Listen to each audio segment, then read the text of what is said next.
आपन ना परिचयटा मो ना श्री रघुनाथ महंत गोड़ीगाँ पूर्वतन पीएस मेंबर। कौन अभियोग अच्छी मु गत 14/6/2024 तारिखरे लिखित आकार मोरडा थाना अभियोग करी। कौन अभियोग करथिले? अभियोग मो नातुणी को किडनैप करी नहीं जाइछन से विषय में अभियोग करी किंतु आज पर्यंत तार किसी कहा कि धरा हैनी न्याय मिलेनी न्याय मिलनी। तापरे मो मोरडा थाना ओआईसी महाशय मते मिसबिहेव खराब व्यवहार करिसंती।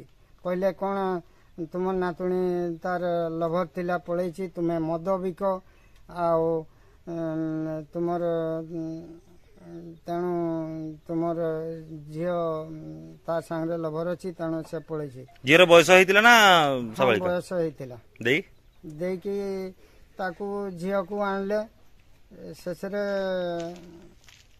झियो तार अवश्य आम पाखु आसलानी से तार चलीगला किंतु जो आमको आमर जई को हाणकाट करथिले हाथटा हाणी देइतिले बेकर हाणी देइतिले आ मुंडरे बाडेइतिले तार कौनसी लोक को आज मोबाइल 3टा नहीं पैसा 17,000 टंका नहीं छड़े नहीं कि जाइछन किंतु तार आज पर्यंत कहा कि गिरफ करा हैनी।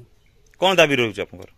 मो दाबी समस्त को गिरफ करा जाऊ आ मो ए विषय ओआईसी सर को कहली बेले कहले तुमे कि आ थाना को आसीबनी तुमे कौन आम संगे चैलेंज करूछ ए सब मते धमक दे। एने ऊपर अधिकारी को जणैछ एसडीपीओ के एसपी से विषय मु